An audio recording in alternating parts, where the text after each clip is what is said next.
Hello bachcho, let's see this question. This question says a table with a smooth horizontal surface is held in a cabin which moves in a circle of large radius r. A smooth pulley of small radius is fastened to the table. Two masses m and 2m are placed on the table are connected through a string over pulley. Initially the masses are held by a person with the string along the outward radius and the system is released from rest. To find the value of t upon ma, where a is the magnitude of initial acceleration of the masses as seen from the cabin and T dash T is the tension in the string. तो देखिए यहाँ पर condition दे रखी है और ए आपका initial acceleration दे रखा है। तो बेसिकली होगा क्या कि जब ये यहाँ से क्या सर्किल में मूव कर रहा है तो आपके पास यानी कि ये मासेस भी इसके साथ साथ पूरा केबिन जो किस में रखा है, एक हॉरिजॉन्टल प्लेन में रखा हुआ है। तो अब देखिए यहाँ पर आपके पास बेसिकली है क्या कि की कॉन्सेप्ट की बात करें एक तो की कॉन्सेप्ट आपका सर्कुलर मोशन का है। की कॉन्सेप्ट जो है वह है सर्कुलर मोशन। और दूसरा आपके पास यहाँ पर विद रिस्पेक्ट टू केबिन दिखा है तो आपके पास स्यूडो फोर्स जो क्या होगी, एक और कंसेप्ट आएगा स्यूडो फोर्स कि जब अपन किसी नॉन इनर्शियल फ्रेम में से किसी ऑब्जेक्ट को देखें तो क्या करते हैं, वहाँ पर न्यूटन्स लॉ को वैलिड करने के लिए एक स्यूडो फोर्स लगाते हैं ताकि आपके न्यूटन्स लॉ भी क्या हो, वैलिड हो। स्यूडो फोर्स, तो यहाँ पे स्यूडो फोर्स जो लगेगा वो एक्सेलेरेशन का जो इनिशियली कितना ए दे रखा है। तो इसका डायग्राम बनाए। जो सिस्टम है आपके पास, मान लीजिए जैसे पुली है और ये पहला मास हो गया और ये दूसरा मास हो गया, ये एम है और ये कितना 2m, ये 2m और ये m इनिशियली दे रखा है कि एक्सेलेरेशन। तो अगर 2m है आपके पास और ये रेडियस दे रखी है इधर आपको, लार्ज रेडियस है r, तो अपन कह सकते हैं इस r की वैल्यू यहाँ से यहाँ तक हो गया। आप स्ट्रिंग की लेंथ को नेग्लिजिबल कर सकते हैं। तो जो रिलीज करेंगे तो सबसे पहले तो देखिए 2m मास क्या होगा, एक्सेलेरेट करेगा तो इसका मास ज़्यादा है तो ये इधर मूव करेगा, तो ये वाला मास आपका इधर मूव करेगा ए एक्सेलेरेशन से। अब जैसे सर्कुलर मोशन कर रहा है यहाँ पर तो एक सेंट्रीपिटल का जो आपके पास टुवर्ड द सेंटर लगता है उसका स्यूडो फोर्स लगाए तो ये क्या होगा, सेंट्रीपिटल टुवर्ड द सेंटर, तो सेंट्रीफ्यूगल इसके जस्ट आउटसाइड, तो यहाँ पर लगेगा 2m omega square R, 2m omega square R, और यहाँ लग जाएगा आपके पास m ओमेगा स्क्वायर आर।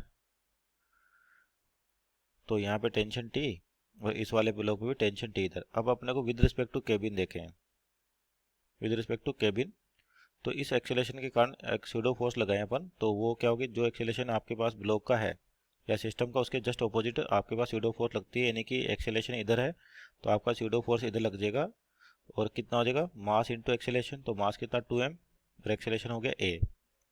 तो और यहाँ पर आपका एक्सेलेरेशन इधर है तो इस वाले भी स्यूडो फोर्स लगे इधर m इंटू a का। तो यहाँ से न्यूटन्स लॉ से इक्वेशन लिखे दोनों मासेस की, क्या हो जाएगा आपके पास, पहले ऊपर वाले ब्लॉक जिसका मास कितना m है इसके लिए लिखे तो आपके पास क्या हो जाएगा t और m ओमेगा स्क्वायर दोनों तरफ इधर है तो t equal to M A plus m omega square R. ये मान लेते हैं इक्वेशन नंबर 1 हो गया आपके पास।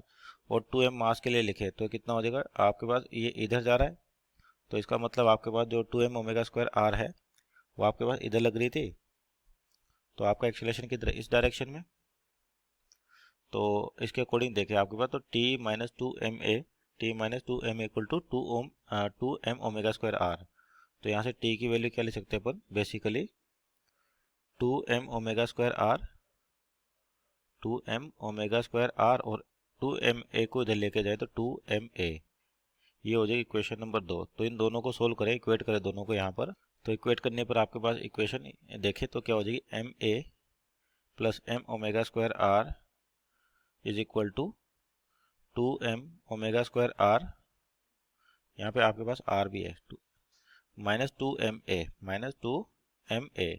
तो यहाँ से क्या होगा, ये तो क्या on equating 1 and 2, on equating equation 1 and 2, तो m तो आपका हर जगह से कैंसिल आउट हो जाएगा, तो a और इसको इधर लेके आए तो 3ma हो जाएगा, तो 3a, m तो कैंसिल आउट होएगी आपके पास और ये इधर जाएगा तो आपके पास माइनस का ओमेगा स्क्वायर आर, तो बचेगा कितना, ओमेगा स्क्वायर आर। तो यहाँ से a की वैल्यू निकाले अपन, ये हो जाएगी ओमेगा स्क्वायर आर बाई 3। तो a आ गया तो अपन टेंशन निकाल सकते हैं। अब तो इस a की वैल्यू को किसी भी इक्वेशन में रखे अपने पास टेंशन के लिए, तो आपके पास t की वैल्यू इक्वेशन 1 में रख दे तो t की वैल्यू क्या हो जाएगी, t इक्वल टू ma और a कितना रहा, omega square R by 3 plus इतना m ओमेगा स्क्वायर आर। तो ये हो जाएगा आपके पास एलसीएम ले तो 4/3 m ओमेगा स्क्वायर आर ये हो गया टेंशन टी। तो आपको वैल्यू चाहिए टी अपॉन एम ए की। टी अपॉन एम ए, जो आपका ए था वो किसके बराबर था, ओमेगा स्क्वायर आर बाई 3 के। तो यानी कि यहाँ से देखें टी, तो अपॉन एम ए, तो यानी कि टी तो है 4/3 M omega square R upon A, और एक तो एम और ए की वैल्यू क्या थी, ओमेगा स्क्वायर आर बाई 3। तो यहाँ से ओमेगा स्क्वायर आर ये कैंसिल आउट हो गया, तो ये बचेगा केवल 4। 3 से 3 भी कैंसिल आउट, तो टी अपॉन एम ए की जो वैल्यू आ जाएगी आपके पास हो जाएगी 4। So this over final answer. Hope you understood well. Best of luck.